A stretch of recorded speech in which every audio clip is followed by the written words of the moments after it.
José Fernandes de Oliveira, mais conhecido como Padre Zezinho. Padre Zezinho, é uma grande alegria a gente poder receber o senhor aqui no Reflexões. Seja muito bem-vindo. Feliz de conversar com vocês. Maravilha, padre. Então vamos lá, que é muita história demais para contar, não vamos enrolar não. Então, sua história começa no dia 8 de junho de 1941, na cidade de Machado, em Minas Gerais. Por que em Machado? Meu pai e minha mãe eram de lá e eu morei na cidade de Machado, no comecinho. Eles tinham vindo da roça, mas depois mudaram para a cidade. E aí, naquele tempo, eu era o filho número 7 da família, a situação ficou difícil, eu fiquei só 3 anos em Machado, aí mudamos para Taubaté. Opa, então peraí. Primeira mudança, a gente gosta das mudanças, saber por que aconteceram as mudanças e o que motivou. Pobreza. Na época a situação era difícil, meu pai tinha tido um acidente e ele já não conseguia mais trabalhar porque ele tinha um problema na coluna. E minha mãe também tinha uns problemas de saúde e meus irmãos conseguiram emprego numa companhia fabril de juta em Taubaté e o emprego deles ajudava para manter a casa. Então todo mundo mudou para Taubaté. O senhor foi para Taubaté então com quantos anos de idade? 3 anos de idade. Na verdade, a região onde eu estava, todo mundo era mineiro. Mudaram para Taubaté, mas toda a vizinhança praticamente viera de Machado ou da região. Isso, então como é que foi a infância? Chegou em Taubaté, como é que desenrolou isso aí? Bem, na minha infância eu estive na escola normal. Mais tarde, já com 8 anos, eu fui ser coroinha. E aí coincidiu que, além da aula e do grupo escolar onde eu trabalhava ou estudava, havia também a ajuda do seminário, porque meu pai, como eu disse, era paralítico e minha mãe era pobre, então eles ajudaram, e como era coroinha e minha mãe é sempre à missa, eles contribuíram dando pão que eles fabricavam lá e às vezes também alimentação. Depois outras pessoas boas ajudaram também. Com o tempo depois meus irmãos conseguiram ter emprego bom que deu para se manter. E aí eu fui até 10 anos de idade sustentado aí já pelos meus próprios irmãos. E foi quando eu tive vontade de ir para o seminário e eu estava com 10 anos mais ou menos quando eu fui para o seminário em Minas.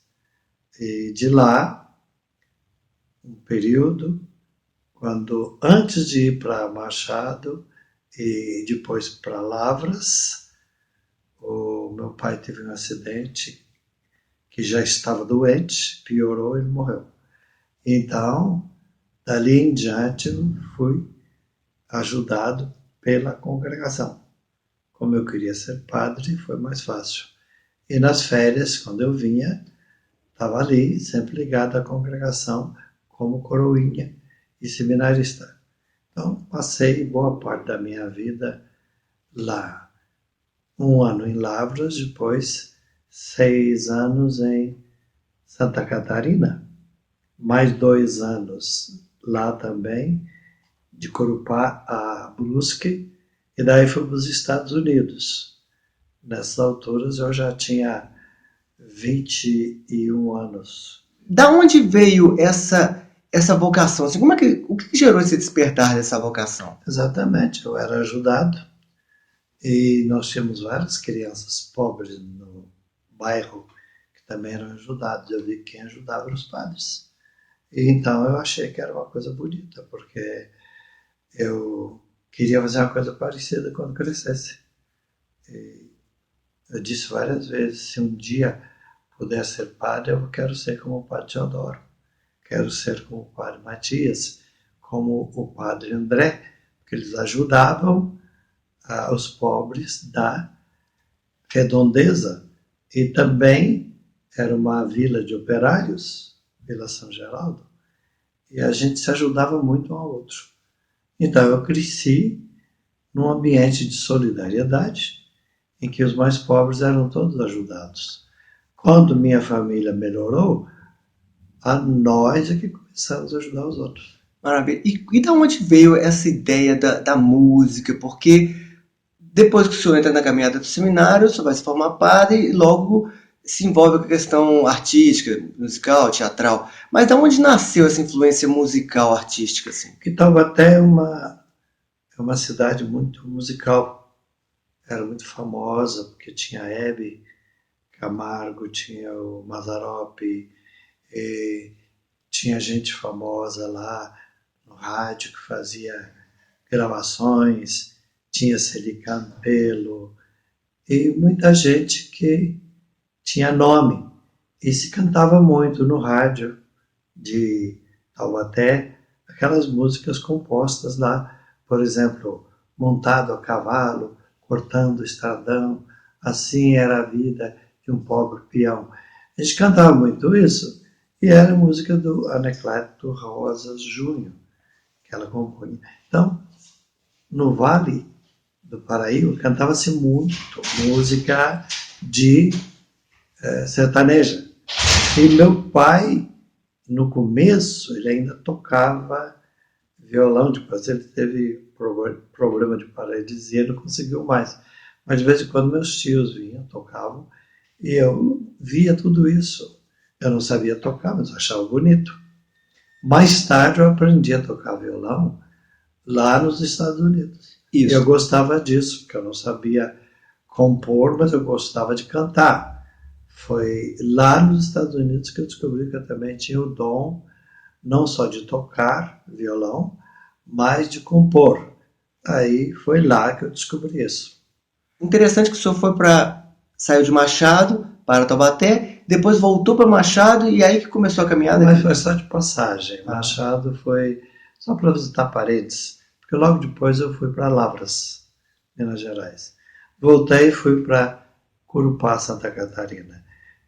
E de Curupá fomos para Brusque, Santa Catarina também. Quando me formei e fui para Taubaté, imediatamente fui convidado a ir para os Estados Unidos. Eu podia escolher ir a Roma ou Estados Unidos. Eu queria fazer psicologia, e, além da teologia, então escolhi Estados Unidos porque o curso era bom lá. Então o senhor foi para os Estados Unidos porque o curso era de psicologia que o senhor queria fazer? E de teologia lá também. Entendi. Então o senhor passou um bom período nos Estados Unidos? 4 anos. Depois voltei por mais um ano, 5 anos. E esse período lá, como é que foi esse despertar assim, para essa questão da criação artística, musical?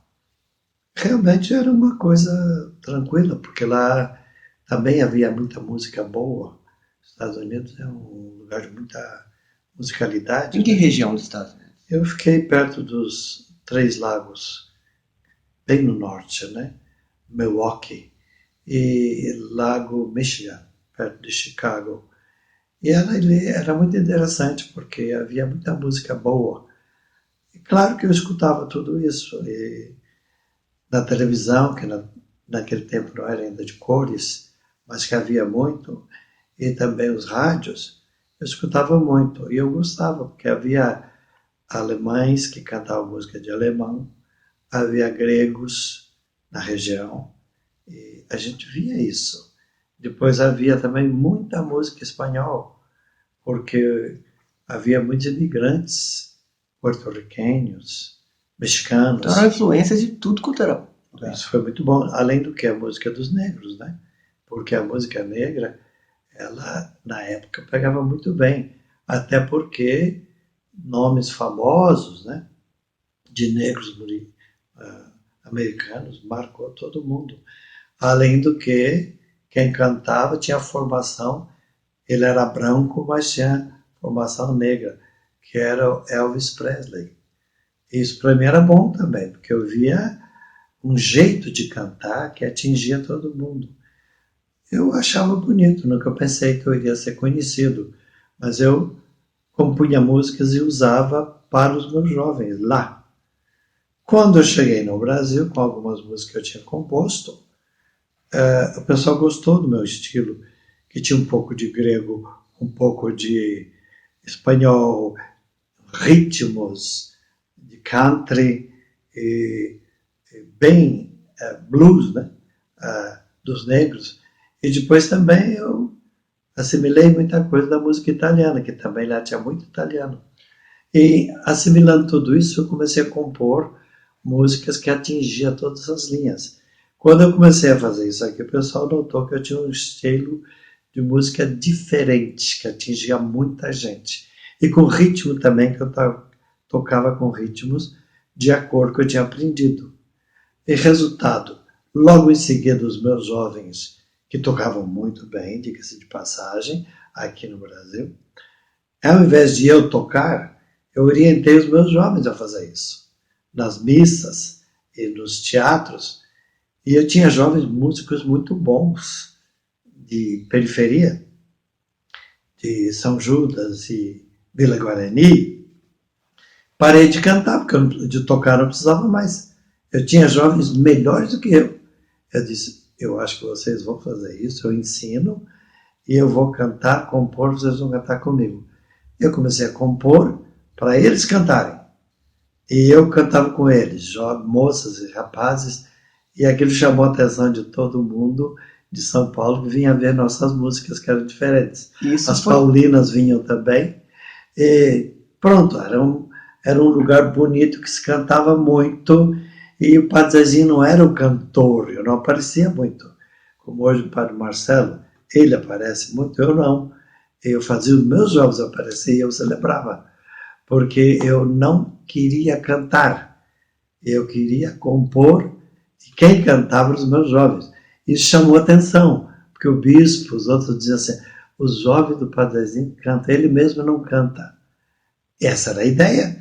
A igreja pedia que os jovens cantassem. E eu preparei jovens para isso. Viajava com eles, depois de um tempo, quem cantava eram eles. Eu cantava algumas canções, mas eram eles. Eu formei grupos de jovens cantores, como é hoje, até hoje. Até hoje tem o Ir ao Povo, Cantores de Deus. Eles cantam, não eu. Houve um tempo nos shows que eu dava, quando eu comecei, eram 20 canções, eu cantava só 6. O resto dos meus jovens cantavam. E eu pregava. Essa coisa que eu inaugurei no Brasil deu certo. Depois apareceram os jovens que os padres cantavam o tempo todo. Bom, é um jeito de ser. Não é o meu jeito, né? Isso tudo foi essa revolução, porque foi uma revolução, foi logo quando o senhor voltou dos Estados Unidos, o senhor já começou a aplicar essa veia artística, musical, e logo, logo o senhor também se envolveu com a questão de mídias, né? Televisão, rádio. Em 1966 eu me ordenei, em 1967 eu voltei dos Estados Unidos, em 1968 eu já estava compondo e fazendo grupos de jovens. Nós tínhamos 14 mil jovens na região. Eu ia nos colégios e formava jovens para música e teatro. E em São Judas tinha mais ou menos 200 a 300 jovens frequentando lá. E aí daqui a pouco a Missa dos Jovens ficou uma coisa famosa. Em 69, logo no ano seguinte, o senhor já resolveu gravar o primeiro compacto, que foi o Shalom. Não foi nem eu. Eu estava fazendo no São Judas um trabalho com jovens, e uma irmã, Paulina, viu, convidou meus jovens, fizemos, aí sim, aceitei fazer para gravar para os jovens, não para mim. E fui e gravei nas Paulinas, que era uma gravadora pequena, estava começando, e fizemos, mas era para os meus jovens, não era para mim. A irmã veio, fez uma cópia. Acontece que, como eu estava gravando junto, aí o pessoal olhou para mim e esqueceu dos meus jovens. Aí começou eu, cantor. Mas eu sempre fugi disso, eu sempre trouxe outros jovens para cantar comigo, e gente boa. Então, ficou aquela dobradinha. O Padazinho cantava, o coral fazia isso. E às vezes o coral cantava também.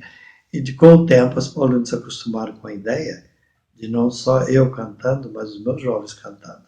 Trouxe os jovens para as paulinas, trouxemos alguns profissionais para ajudarem também. Aí deu certo. E como eu era dos primeiros a fazer isso, foi uma experiência muito boa, porque levou artistas famosos aí nas paulinas para gravar para a gente. Mas os meninos estavam lá no meio. E aí começou. A partir desse primeiro, devido a parece extremamente positiva a receptividade que acontecia, porque inclusive você foi um dos pioneiros também no uso de instrumentos, entre aspas, modernos para música religiosa, não é isso? Tinha guitarra, tinha música, violão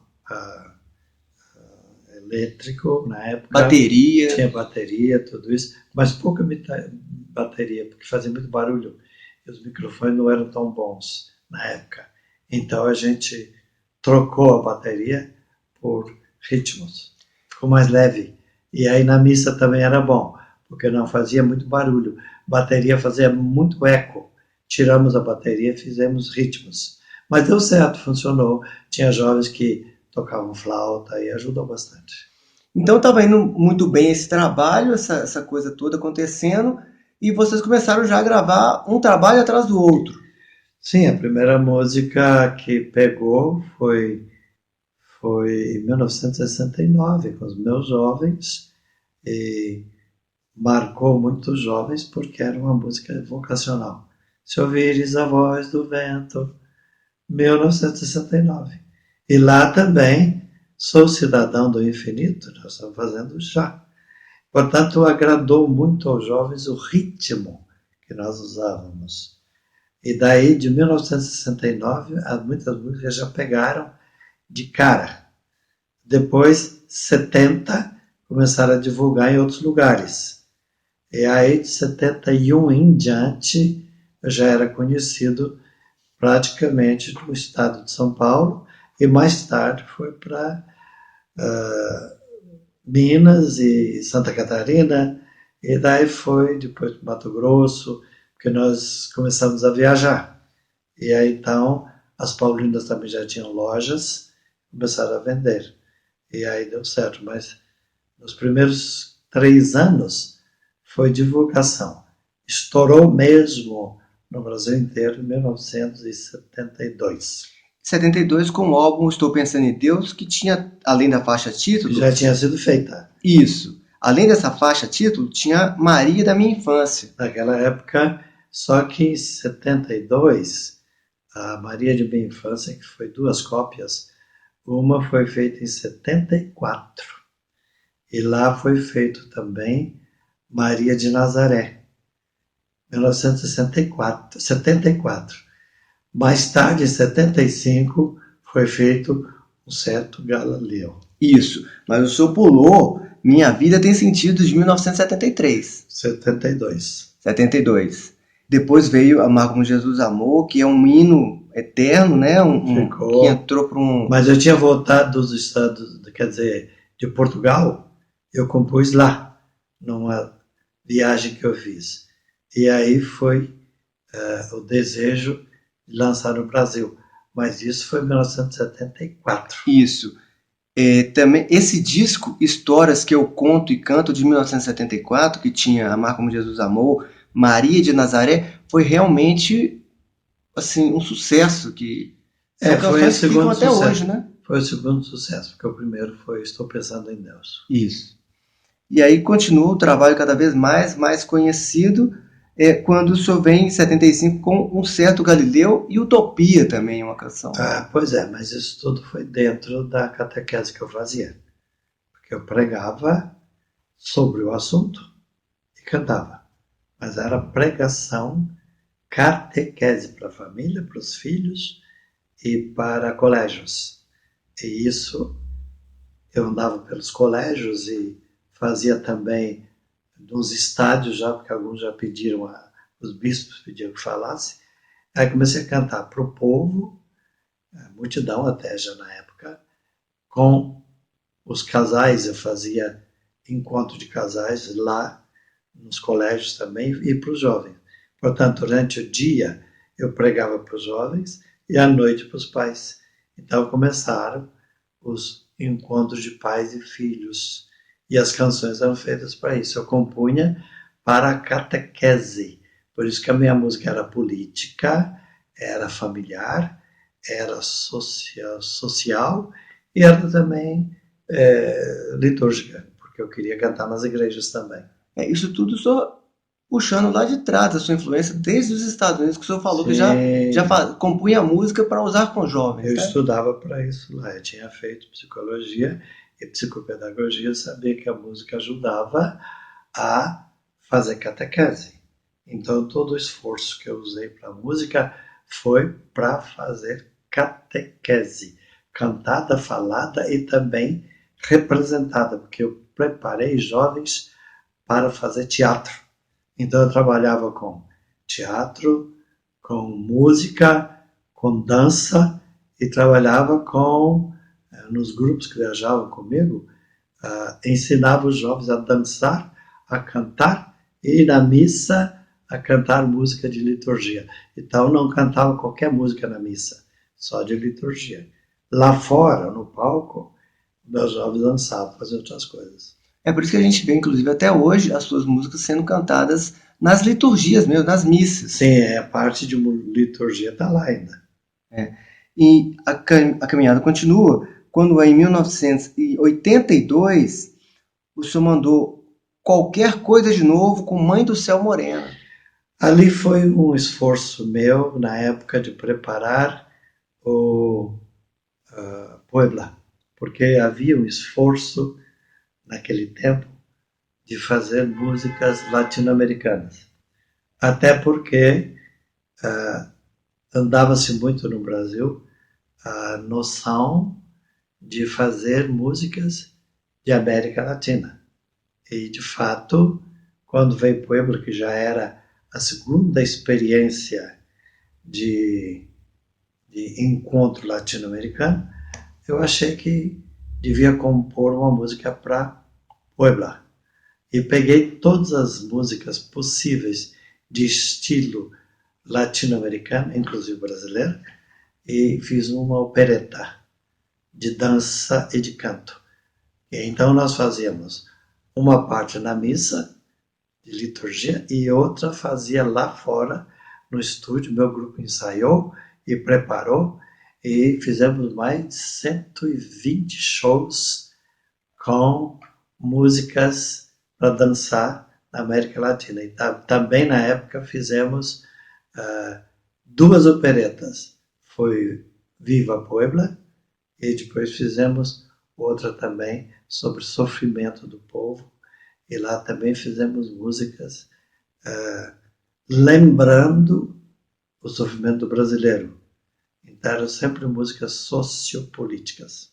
Isso a gente já está falando de um período já de 10 anos, desde 1972, com o lançamento da publicação mais forte de Estou Pensando em Deus, até Mãe do Céu Morena, que é de 82. Durante todo esse período, então, o senhor gravava, divulgava, fazia os shows, sempre fazendo evangelização, catequese. Como é que era a dinâmica? A ideia era sempre essa, levar os jovens para eles fazerem um trabalho para os jovens. Mais tarde, eu também fiz uma opereta Irmã Clara, Pai Francisco, para falar sobre a vocação do jovem. Aí já era mundial, já fazia música italiana também, compondo para eles. Mas tudo era fruto do mesmo projeto. Os jovens devem cantar, o Padre Zezinho não. O Padre Zezinho compõe e prega. E depois, com o tempo, os jovens começaram a pregar também. Então era uma ideia que eu também fiz na Itália, eu compus lá também, e era para chegar. Fizemos na Espanha, fizemos em Portugal, e criou uma coisa gostosa. E muitos jovens começaram a pedir cópias e fazer, até traduzir. Porque descobriram que havia um padre que compunha música para a Argentina, para Paraguai, e eles cantavam e aprendi muito com o Padre Irala, que era um paraguaio, muito bom ele em música, aprendi muito com ele, comecei até a trabalhar com ele. Isso ajudou muito, porque o padre Irala também criou a OPA, que era a Música e Oração pela Arte, e eu formei o meu grupo de jovens cantores e de músicos. Foram 12 grupos de cantores que eu criei, e depois, mais tarde, trabalhei mais com o Cantores de Deus e Ir ao Povo, durante 20 anos. 20 anos. Em 1990 foi um momento especial. O senhor gravou um CD, né? Porque era justamente na época de transição dos LPs para os CDs, não é isso? Um CD chamado Sol Nascente, Sol Poente, com uma canção chamada Oração pela Família. E essa canção, ela realmente virou um hino da família. Foi consequência dos retiros que eu pregava e dos shows que eu dava. Em Brusque, Santa Catarina, havia uma casa de retiros, e lá todo ano eu dava 3 retiros lá para o sul, que eu fazia também em São Paulo. E nesse encontro eu cantava e fazia os jovens que faziam retiro comigo falar. Eu queria a fala dos jovens. Então, nesses retiros, uma vez eu preguei um retiros para jovens casados, isso foi em 1990, sobre o casal jovem, até 7 anos de casado.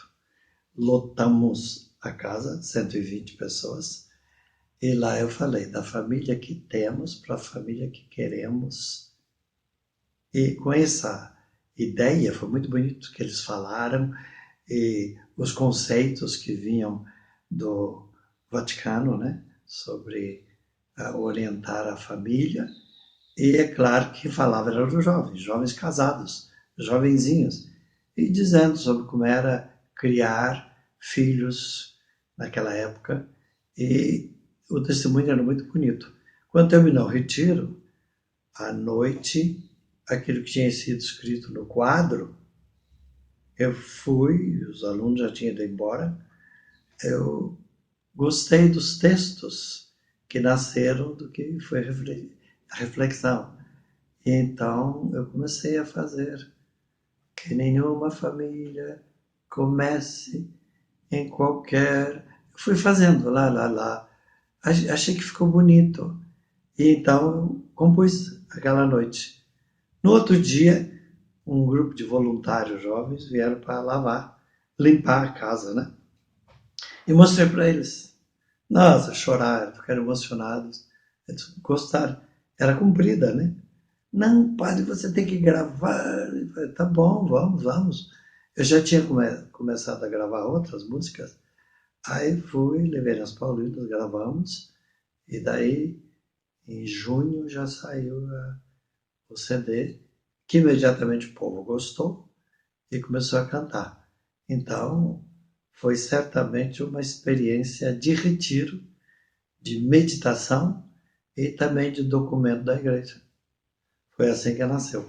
Aí o mundo gostou, onde eu ia todo mundo cantava, tornou-se certamente a música mais conhecida minha, além de um certo Galileu e Maria de Nazaré, que pegou. Além disso, o povo sempre cantava Minha vida tem sentido.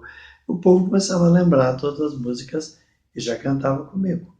De repente, descobrimos que o povo conhecia quase 100 músicas minhas, que as paulinas tinham divulgado.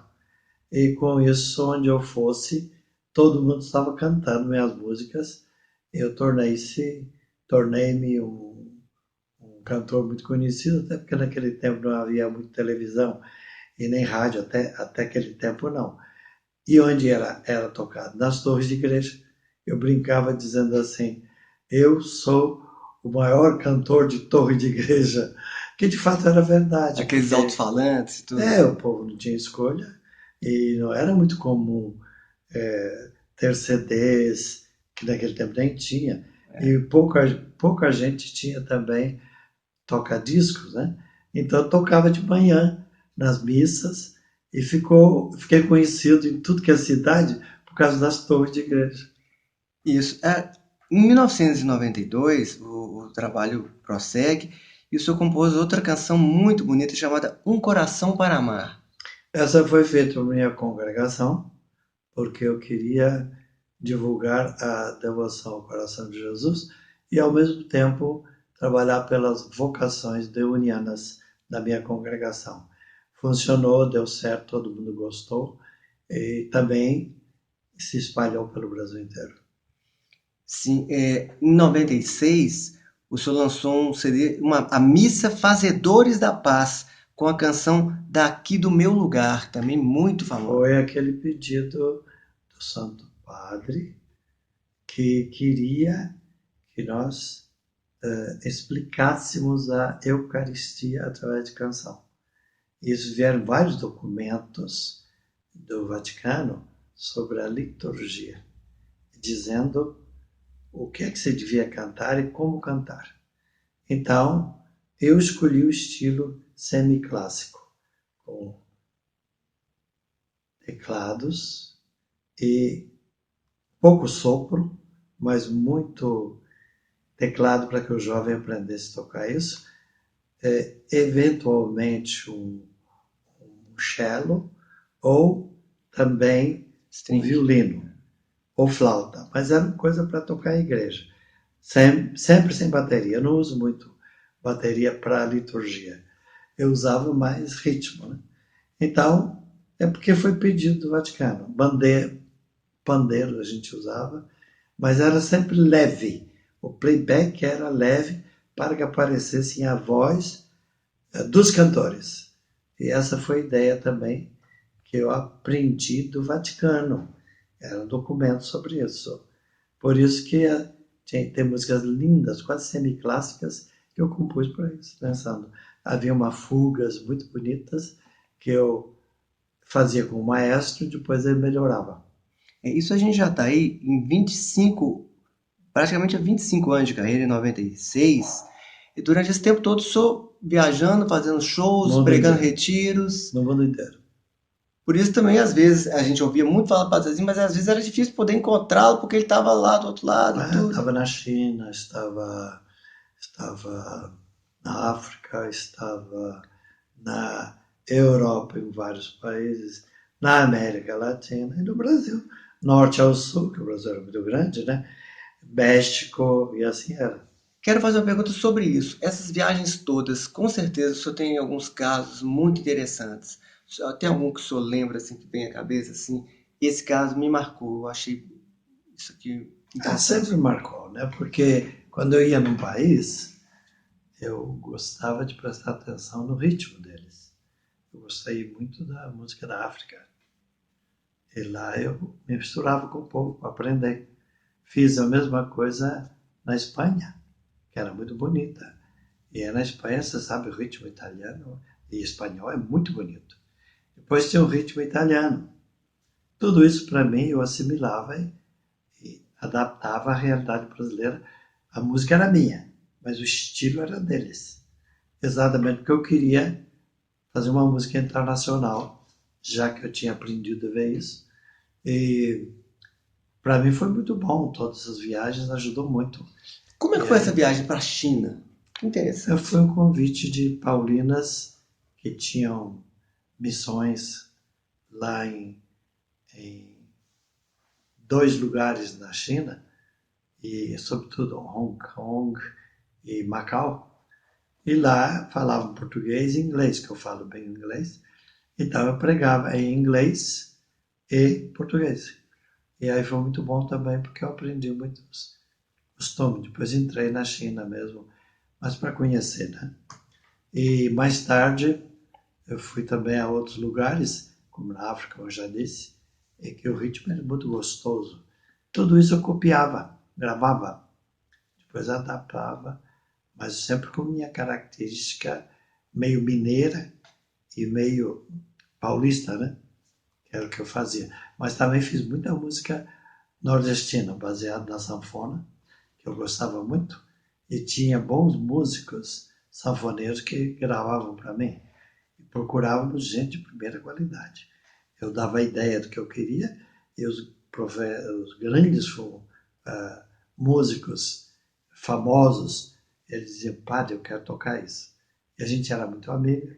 Então, grandes nomes da música brasileira Por exemplo, gravou comigo. Dominguinhos, Oswaldinho, mais tarde agora o Flávio José, e depois outros que gravaram comigo foram, que agora estão até despontando bem, e no meio deles havia jovens que estavam aparecendo e que gostavam de tocar minhas músicas. O, como é o nome dele agora? Tem Tolé, Michel Tolé, mas Michel Teló. Teló. Ele era jovem naquela época, tocava. E muitos cantores, agora famosos, naquele tempo aparecendo, eles gostavam das minhas músicas. Então eles, depois, aos 50 anos, eles compuseram um CD só para mim, em memória do que eles fizeram quando eram jovens. Então aí apareceu o Daniel, essa turma toda que, quando eram jovens, cantavam minhas músicas. Todos eles O ficaram senhor influenciou gerações e gerações. Teve, muitos deles. E Chico César diziam, olha, eu quando era jovem cantava sua música. De fato, na época chamou a atenção, mas depois eles mostraram que eles eram grandes músicos e eu nunca quis fazer isso, né? Eu nunca quis ser padre cantor ou famoso. Eu fiquei mais como pregador, mas eu sei que eu devo também muito a eles, porque eles eram agradecidos a mim.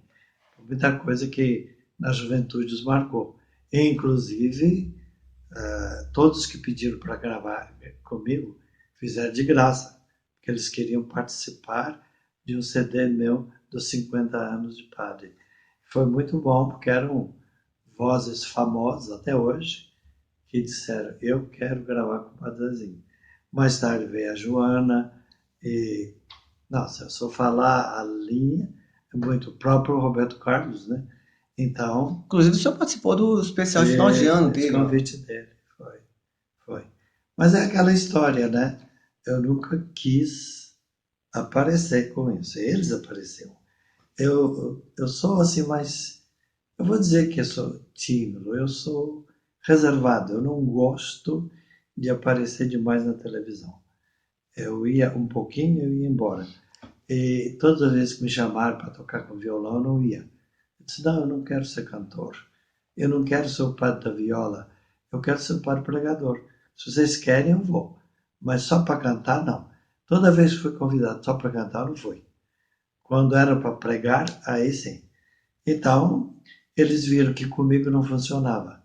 Aí começaram a trabalhar com padres que cantam, que gostam de cantar na televisão. O que é bom para a igreja também. Não era o meu caso, eu não gosto desse jeito. Mas eu respeito quem fez isso, todos os padres, Antônio Maria, padre Marcelo, todos que quiseram cantar na televisão, é o direito deles, é uma escolha deles, eu respeito. Agora, por que você não faz? É uma escolha minha. Eu sou pregador, eu sou professor, eu dei aula de comunicação e eu dizia, padre, não deve aparecer demais na televisão, faz o jovem aparecer. Tanto que nos meus shows, os meus jovens ficavam ao meu lado e não atrás de mim. E o holofote não mirava a mim, eu proibia. Mas mostrem os jovens, eu não quero holofote na minha cara. Façam os jovens. E quando eles iam cantar, eles que apareciam, e eu afastava. É o oposto que os padres de agora, que o padre canta primeiro e os outros ficam atrás. Eu não, eu ficava atrás e os meninos cantavam, porque eu queria que o jovem aparecesse. Em 2010, foi um fato interessante que o senhor foi indicado para o Grammy na categoria de melhor álbum de música cristã em português. Eu mandei um bilhete dizendo que eu não iria. Eu não aceito esse tipo de coisa. Tanto que eu cantava desde o começo de 1969, por escutar uma voz que diga. Aí eu cantava, e tinha uma hora que dizia assim: não escolhi aparecer.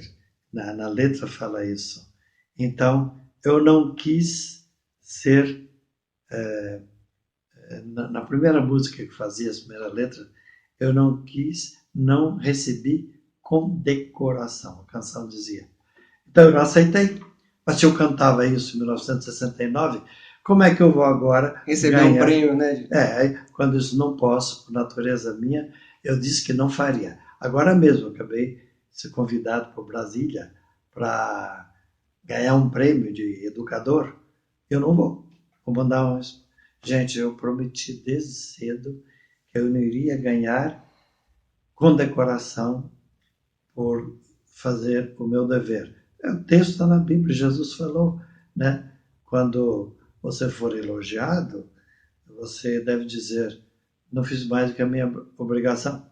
Então eu vou ganhar prêmio porque eu estou cumprindo o meu dever. Então eu preferi não, eu peço desculpa, explico sempre. Chave de saudade, de cidade eu não aceito.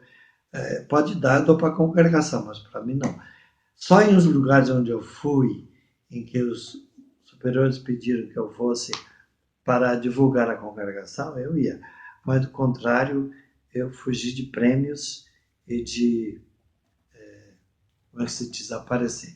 E lá no mundo, lá nos Estados Unidos, para ganhar um prêmio, um padre, quando tem tanto leigo que pode fazer isso, tantos cantores, deixe os leigos, eles precisam de dinheiro, eles são de família, eles têm que ganhar. Eu não preciso, já sou famoso, sou conhecido. Eu não vou, eu não fui. Ficou meu nome lá, mas eu não fui. Isso. Quando foi em 2012, veio um outro fato, dessa vez um fato muito forte, que só deu um susto em todo mundo aí, que só teve um probleminha de saúde. Como é que foi isso? Bom, eu tive um acidente vascular cerebral, AVC, de cansaço. Eu tinha Mas de cansado por quê? pergunta, né? Girei o mundo inteiro, tinha feito uma turnê de 1 mês e meio. Você pode imaginar pregando 5, 6 horas por dia, dormindo pouco, viajando. Eu senti o cansaço, mas tudo bem, não teria acontecido nada se eu não tivesse tido um pique de diabetes, porque minha mãe era diabética. E aí o que deu foi pressão alta e diabetes. Aí deu aquele problema que eu fui para o médico imediatamente, médicos amicíssimos, que eu trabalho com eles também, né? Aí foram me buscar, cuidaram de mim, voltei a falar 7 meses depois, mas foi um susto para todo mundo e para mim também. Mas também aí vi que o povo gostava de mim. Como rezaram por mim, eu sou muito grato. Eu acho que eu sou fruto do milagre desse povo, viu? Porque foi muita oração. Então agora eu aprendi que eu não devo mais trabalhar demais. Eu uso mais o tempo agora para internet, para compor e para celebrar a missa só pouquinho, eu não dou mais 3, 4 missas por dia, porque o médico não deixa. E além disso, o diabetes, eu tive um câncer que também foi controlado, mas estou sempre vigiando. Portanto, eu tenho 3 doenças que podem me levar para o túmulo a qualquer hora, estão disputando, que é um câncer controlado, uma diabetes controlada e o AVC, que você sabe que pode sempre voltar. Estou muito cansado. Mas pelo menos Então, agora o senhor também está controlado, né? Porque antes estava só fora de controle, né? Eu ia atender quem precisava. Eu brinco, mas é verdade. Se Jesus não tivesse sido morto na cruz, eu acho que ele ia morrer de cansaço, porque trabalhou demais também. Então, eu aprendi isso e agora, claro, os superiores não deixam. Eles são colegas. Eles não deixam mesmo, que eu trabalho demais, não. Eles vigiam, eles não vai. E quando havia convite, eu mando pro superior, ele que diz, não vai. Eles é que decidem agora a minha vida. Você já deu 50 anos para a congregação e para o país, você agora vai devagar, nós vamos decidir. E de fato eu moro aqui, nesta casa, e na teologia. Parei de dar aula há 32 anos, porque eu estava cansado. Então agora eu me canso tanto mais, porque eu sou vigiado. O que é bom, né? Eu tenho quem cuida de mim. E o senhor falou agora aí 50 anos. Em 2014, você completou 50 anos de evangelização lançando De Volta para o Meu Interior. Foi, mas aí não era ainda 50 anos de padre, né? Era 50 anos de canção que Isso. as paulinas quiseram fazer. Mais tarde, fizeram uma festa para os 50 anos de padre, que aí foi 2016. 2016, o senhor lançou Mil Vezes Aparecida, o musical. Foi, eu compus 18 músicas para uma opereta, para os meus jovens, como sempre. E aí os padres de Aparecida, que são muito amigos, porque eu faço programa lá, eles pediram que essa música, antes de ser lançada, eles queriam ouvir, porque eles iam escolher. E aí eu dei para eles 5 músicas, eles escolheram 4. E uma delas ficou exclusivo de Aparecida. E daí, 300 anos de Aparecida. E aí ficou uma mistura de Aparecida e com as Paulinas, né? Ficou o trabalho. Mas a música já tinha sido feita. Isso. E o senhor também gravou um DVD, vários, né? São Vários. 7 DVDs. Eu fiz mais de 100, não, 80, somando com todos os DVDs que eu fiz com televisão, etc., acho que deu uns 38, São 57 álbuns de estúdio. somando tudo. Isso. 26 álbuns de coletâneas. Sim. 15 EPs, que são tipo compactos. Já tem mais agora. 15 narrações também, que o senhor faz muita narração. Sim, sim. 18 CDs internacionais e 7 DVDs. E ainda tem mais do que isso que não está aí. Tá vendo? E teve um deles que o senhor gravou ao vivo em Belém.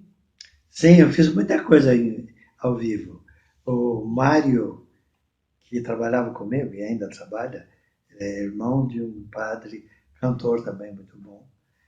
Ele é muito competente. Ele montava um palco com som de primeira qualidade. Ele filmou mais de 90 shows meus.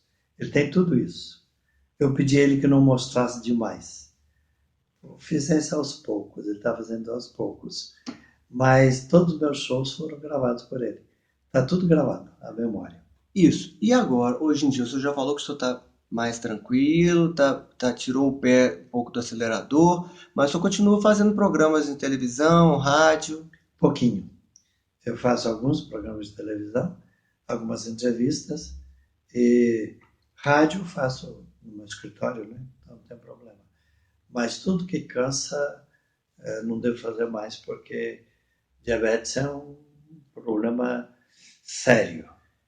Agora, o senhor, depois de toda essa trajetória, o senhor ainda topa uma brigazinha de vez em quando, que a gente viu um texto do senhor, uma postagem outro dia aí, batendo de frente. Não, isso aí é uma característica da Igreja Católica. De vez em quando, se alguém ataca a família, se ataca o Papa, se ataca a nossa igreja, eu uso uma frase muito comum que diz assim: eu não ofendo, mas eu me defendo. Então eu explico, e quem agride muito, daí eu dou uma resposta. Porque Jesus era assim também. Ele não ofendia, mas ele se defendia. E ele enfrentava os fariseus. Mas ele não ofendia, ele não era o primeiro, não. Os outros agrediam, ele respondia e a pessoa ficava sem graça, porque ele sabia, ele era muito inteligente. Eu aprendi com Jesus, eu também sou inteligente. E aí, quem quiser me agredir pode vir, eu sou bom. Eu sou bom de diálogo e também de debate. Se for diálogo, melhor ainda. Acontece que o povo que me acompanha, são quase 400 mil, eles gostam muito do meu diálogo. Aí quando vem alguém para debate, para ofender, se ele quiser só debater, eu aceito, isso é ótimo. Agora, quando ele começa a ofender a igreja, os bispos, a minha mãe pode ofender, ela está no céu já.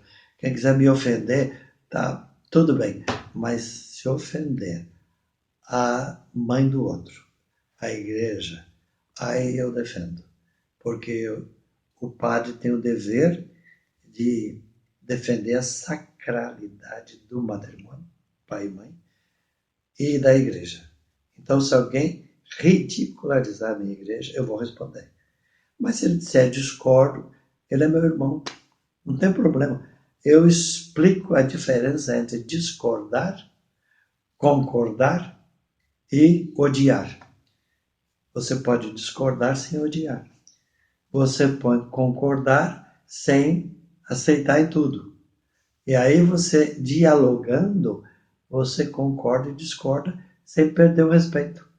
Quando você começa a perder o respeito, aí eu tenho uma possibilidade no Facebook de eliminar essa pessoa. Eu aviso, na terceira vez, a pessoa está eliminada da minha página. Ele pediu.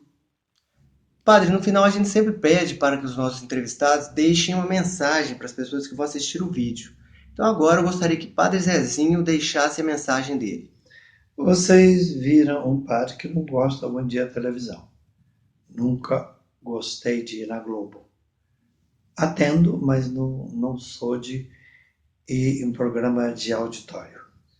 Viram um padre que fugiu a aparecer, não gosta de aparecer muito na televisão. Viram um padre que gosta de falar no rádio. E também viram que é uma opção minha, eu respeito os outros. Se outros padres querem fazer, que coisa linda, Deus abençoe. Mas eu tenho outro modo, o jeito de pensar. Eu incentivo todos os padres que querem fazer isso, mas eu fujo do holofote. A escolha é minha, coisa de cultura minha, pessoal. Mas eu, mesmo assim, cheguei lá, através da igreja. Então, eu acho que é possível ser padre conhecido sem se expor demais na televisão. E foi o que eu fiz. Sou conhecido e no meu trabalho eu trabalho pela família, pai e mãe, a sacralidade de pai e mãe, para o namoro, que é sagrado.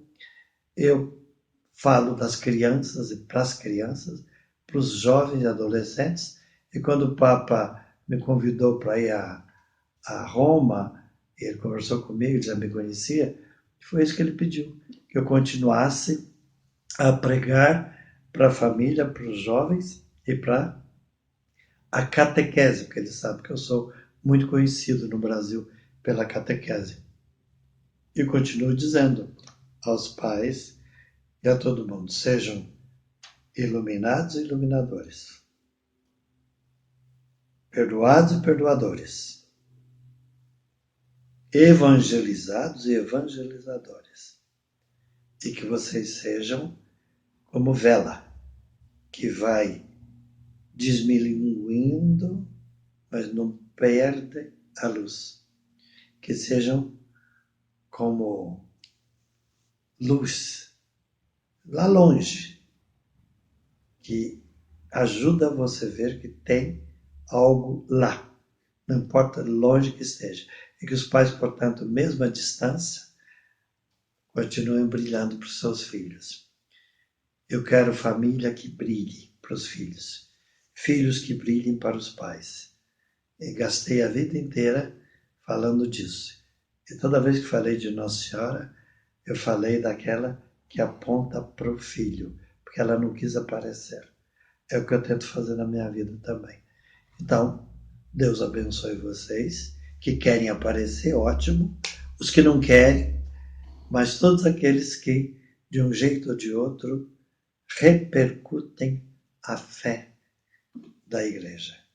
E vocês, pais, passem adiante para os seus filhos tudo aquilo que vocês ganharam. Passem adiante, repercutam. Isso quer dizer, repercutir é uma palavra grega que quer dizer catequem, catequese. Passem adiante. Amém. Em nome do Pai, do Filho e do Espírito Santo. Amém. Padre Zezinho, uma alegria muito grande ter conversado com o senhor nessa data tão especial de Domingo de Ramos, né? De 2018. Uma alegria muito grande. Sucesso sempre e Deus te abençoe. Amém. Obrigado. Tchau.